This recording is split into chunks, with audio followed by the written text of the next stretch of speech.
and welcome to my spoiler review of Sin City, A Dame to Kill For.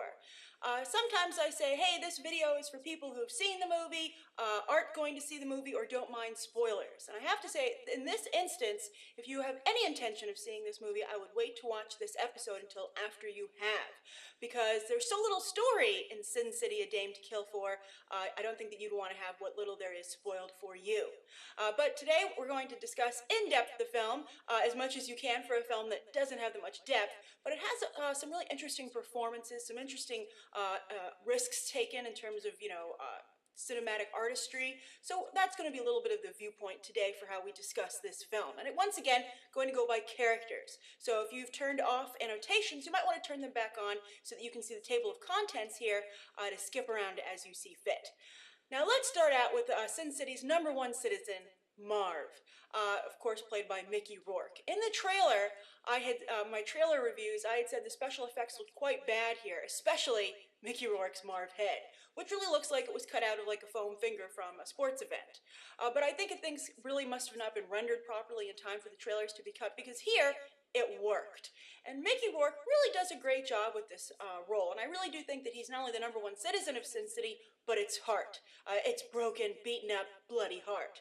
And he does a really good job tying the different storylines together about someone who's just at this bar for people to use as they see fit, and really almost superhuman. But you know what? What I like about it is, even though, Marv can do these incredible, almost super heroic acts of violence, or vengeance, depending how you want to look at it, Rodriguez and Miller keep him real enough that he reminds you of that guy in all these rough, neighborhoods that can do that. That is that kind of guy that you can count on, who does seem almost legendary. And I really like that. It reminds me, actually, my grandfather was a little bit of a guy like that. Apparently, I sadly did not get to know him, but he was that kind of person to tell from my mother's stories from Pittsburgh back in the day. A tough guy, a drinker, a gambler, a smoker, but a stand-up guy that you could depend on, and really had a heart of gold. So I guess maybe that's also why I have a bit of a soft spot for Marv. He just seems like a really cool guy, and I thought Mickey Rourke played him perfectly, and I wish Mickey Rourke had more roles to this quality for him to choose from. I think this is even more something that he should be remembered for than his work, for instance, in The Wrestler, which of course was supposed to give him a lot of a brand new lease on his career, but then Sean Penn won the Oscar. All right, so that's the first character. The second, I'm going to go actually kind of in the order they're revealed in the movie. So next to Joseph Gordon-Levitt, he was really good here. He also benefited from some very good dialogue and special effects. The way they break his hand, I'm really impressed with the way Robert Rodriguez was able to have that gnarled up hand that he has for a couple of scenes in the film. That's something that's actually quite customary in comic books, the character with the mangled hand, because it's easy to draw. But it's very hard, of course, to do that realistically in movies.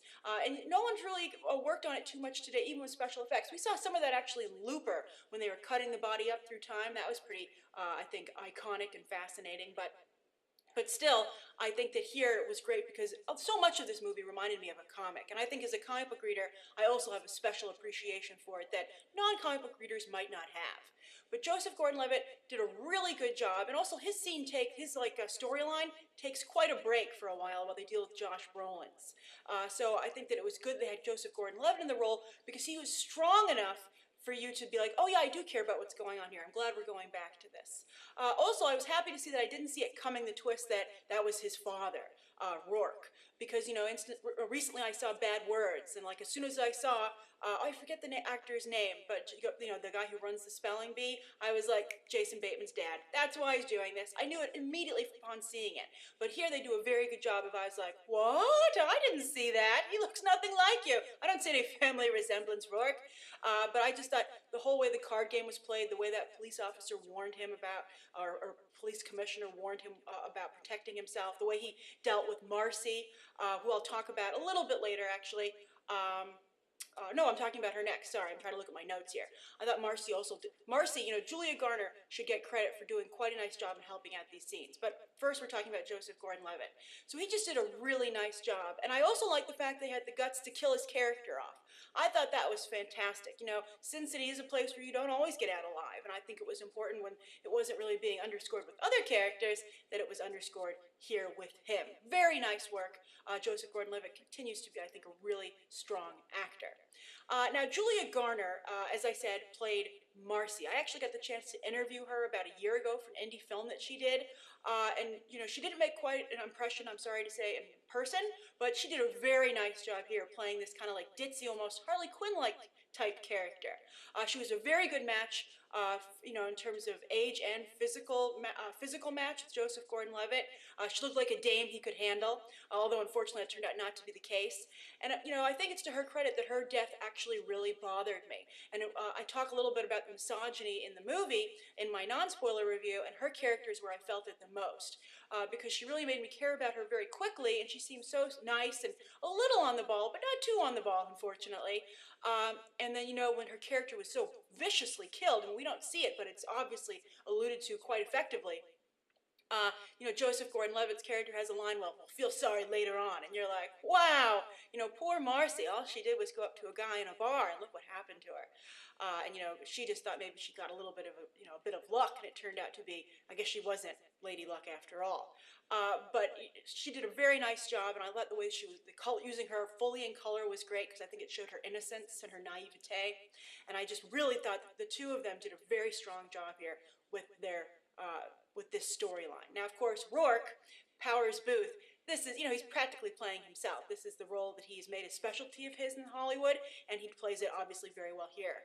I commented in my opening, my non-spoiler review about the quality of the highlights that were going on in this film, and the people who had the best highlights were Powers Booth, and who I will discuss later, Ray Liotta. Really striking the way not only their eyes were lit, but they actually, Rodriguez is very fortunate. These guys have very striking eyes, just the way their eyelashes are there.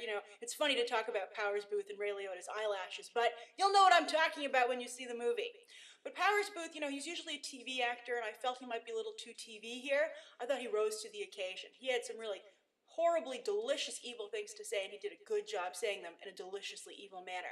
And he was always very evil. He was a little J.R. Ewing-like. I'm watching Dallas right now, the new season, and I'm really enjoying it, the new generation. And I think that Powers Booth tapped into that. And the reason I bring it up is that I heard a quote Larry Hagman had given advice to the actor who's playing his son, John Ross Jr., who's taking, John Ross, or I think he's actually the third, taking over the J.R. villain role. And Larry Hagman had said, have fun with it. Don't take it too seriously. Just enjoy, taking advantage of all these suckers who aren't in your league, and the audience will have fun with you as well. And I think Powers Booth followed that same advice quite well. He had fun with the role, and therefore he was fun to watch, even though he played such a despicable character. Also, the benefits of when you're playing these evil characters, like Walter White, etc., Lex Luthor, is that when you play them in this way, it's like the audience is like, well, you're horrible, but you need to hold on to your power, so I understand where you're coming from. It's also like, the Godfather films, etc. So I think that even though the things that Powers Booth's character Rourke does are so horrible, they're not without motivation, unlike his son, who is just a sick monster.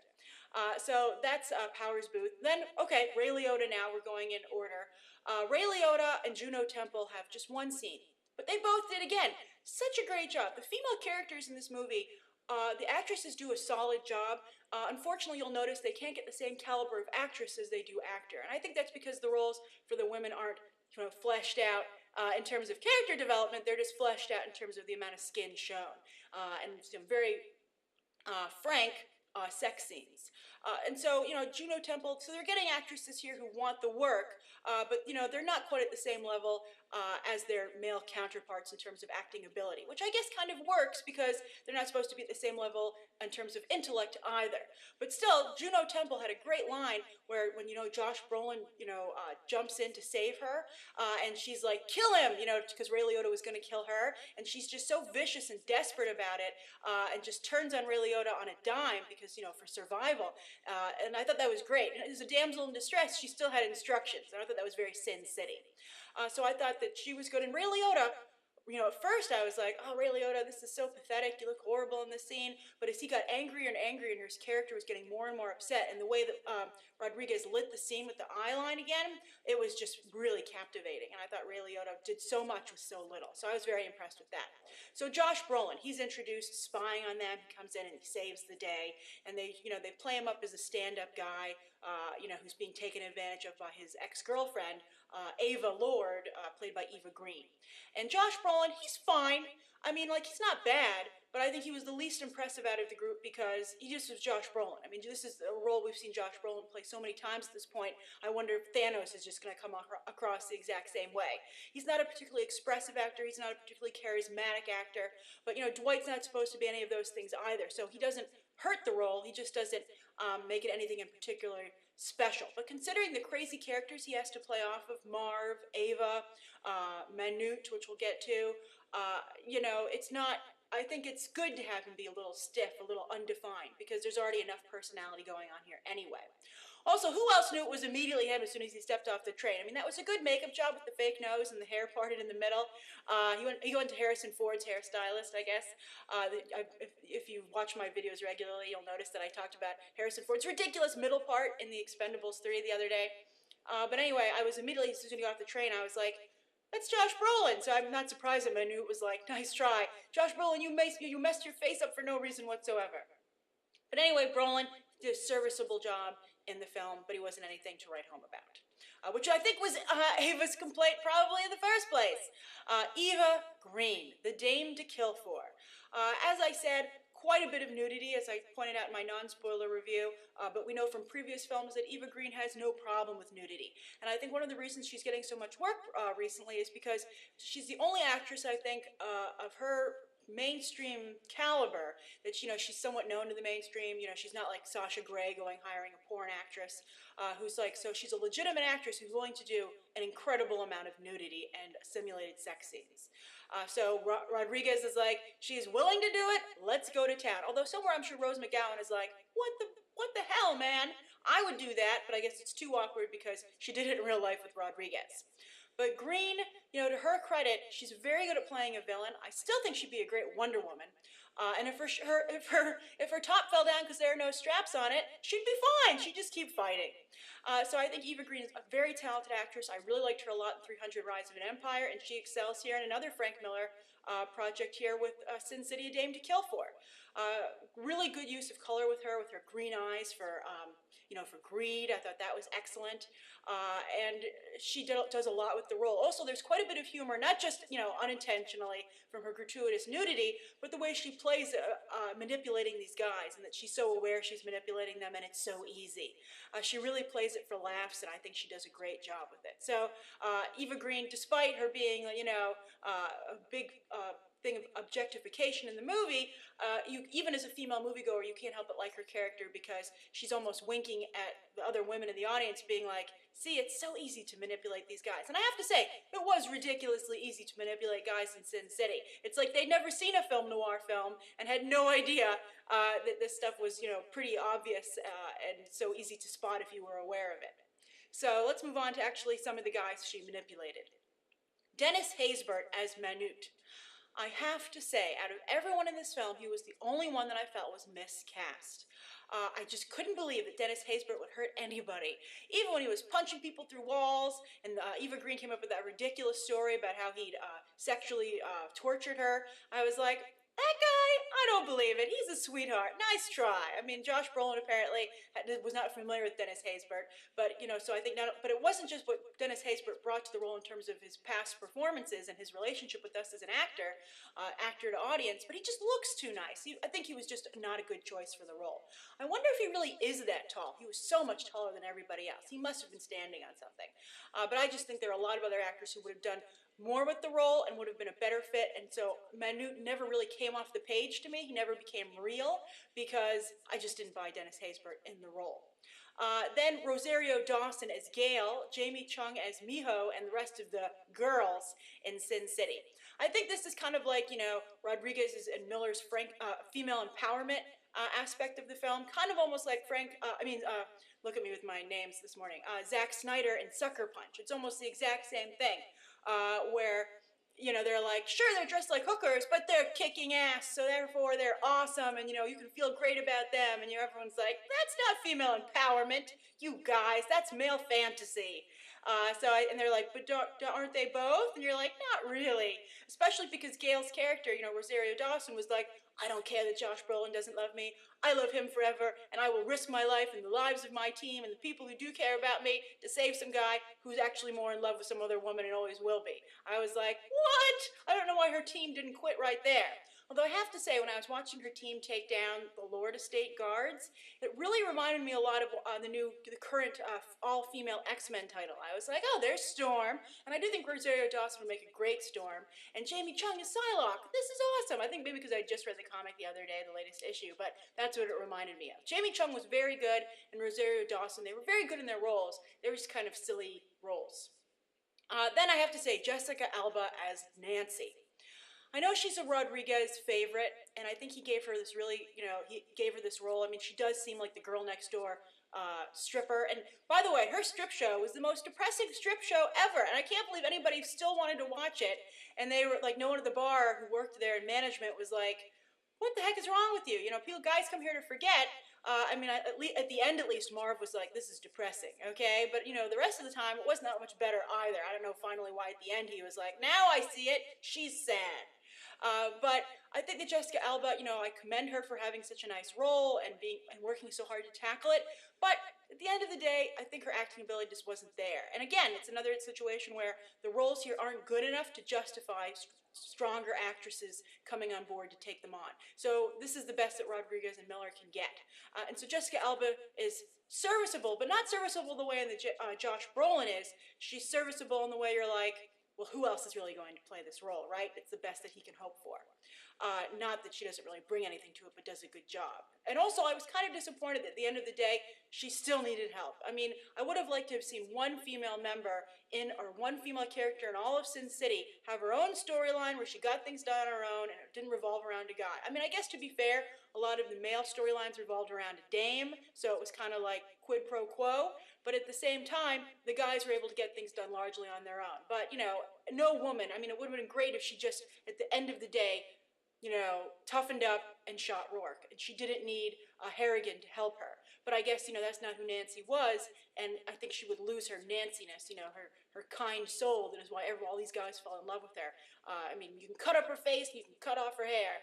And I did think it was clever that she was like, I know how I'll get someone to help me. I'll just cut up my face and tell them who did it. And I'm like, again, it's the oldest trick in the book.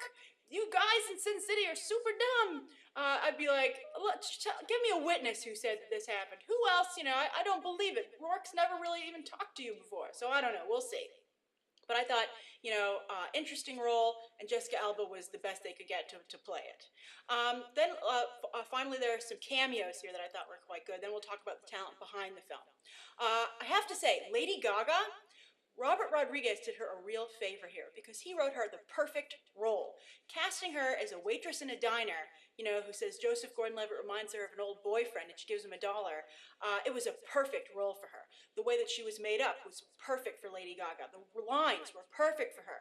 It was just a really great, I didn't get to see her in Machete Kills, but here she was utilized perfectly, and she did a really good job. I was really impressed, and I thought she really fit in Sin City quite well, and I liked the way they used her, playing up, almost her Madonna-like qualities, her Italian background, and also, ironically, she was one of the nice girls in town, and I just thought she was really, really good. A little Cher-like also as well, Moonstruck, that kind of a feel, and I really thought she was great, and it made me want to see more from Lady Gaga as an actress. Then also Christopher Lloyd shows up. Christopher Lloyd did not come off as well as Lady Gaga, I'm afraid. He had some bad jokes. He's unwilling to change his look. I don't understand. I'm like, Christopher Lloyd, if you just cut your hair, you would go so much further. People would just be like, oh, this is new and interesting. Instead, you're like, Doc, what happened to you? And, I don't know why he would be willing to do major surgery for the cost of some shoes. Maybe a favor, but I'd just be like, I mean, he was just there basically to be Christopher Lloyd and for you to be like, wow, Christopher Lloyd's really in a rough spot these days that he has to take this role. All right, so Frank Miller and Robert Rodriguez. I don't know if you caught this, but when you're watching the movie and Nancy's in her apartment watching another movie or something on television, that's Frank Miller and Robert Rodriguez. Also, Miller is in the bar earlier with Marv. So I think that's funny that he was worked in there. But we'll start off with Frank Miller. I think that, he's the only one who got a writing credit here, and I think he did a really solid job translating his work to the screen. It's hard to translate from one medium to another, even when they're both visual, but there's a different format, a different set of narrative and storytelling tools that you have at your disposal. And he did a really nice job with this. I said it was one note in my non-spoiler review, and it is one note, but it's a pretty darn good note. And I think for this span of the film, it's effective. Would I want to see this more? Do I want to see a Sin City 3? I don't think so. I think the only direction this could possibly go is maybe a television show. But I don't know if someone's going to make this kind of level of effort artistically to deliver something like this episodically. Maybe if it's only like 10 episodes, like The Nick right now, which is quite good, by the way. Love The Nick. But I could see maybe that is where Sin City could be headed next, because it already is episodic, as I said. But Miller, he did such a horrible job on The Spirit, but I guess he learned some lessons from that, and he does a much better job here. I think the script is well written, so well written to the point that while it's not good enough for me to say it's a well-written movie, I'm a little suspicious that Frank Miller didn't have any help. I'm like, really? I think someone ghosted this for you, because it's a lot more of a solid effort than your previous cracks at screenwriting. Now, as for Rodriguez, he's been slumming it a lot lately. He's so concerned with making cheap films over making quality films that I was very concerned about what he would deliver here. He's also become quite misogynistic in a lot of his films, and, really gratuitous violence, gratuitous sex, gratuitous nudity. I still have a problem that he puts Alexa Vega and, the girl from Spy Kids all grown up into these really inappropriate situations. I'm like, come on, Rodriguez. You practically were a surrogate father to this girl. And it's like the dad who's like, yeah, my daughter's a stripper and she's really good at it. You're like, really? And he's like, yeah, and I go watch the show because I'm proud of my little girl. And you're like, this is just super creepy. So having him, Alexa Vega in here, just reminds you of kind of like who Robert Rodriguez really is. However, he was able to control it enough for this movie, and there were such great artistic choices here in terms of some of the shots and the color and the use of black and white and the lighting, as I said, that it's really, I think, one of the better things he's done ever in his career, and it reminds you why people liked him so much in the first place. That when he focuses, and he isn't like, isn't this cool, and how cheap it is, and how bitchin' it is, he's actually can be quite the artiste. So I was impressed with a lot of what he did here, and I wish that he was working this hard all the time when he made movies, instead of, I think, phoning it in a lot recently. So really good film, and the more time I have away from it, the more I appreciate it. As I said in my non-spoiler review, I went back and forth between thinking it was awesome and thinking it was total crap, but at the end of the day, as I said, I really do appreciate it for what it was, and I thought it was quite memorable. And as a comic book fan, I really appreciated it. So that's my spoiler review. Thank you so much for tuning in. I hope you enjoyed it. Please write down below what you thought of Sin City: A Dame to Kill For, and also you can check out some more episodes right now.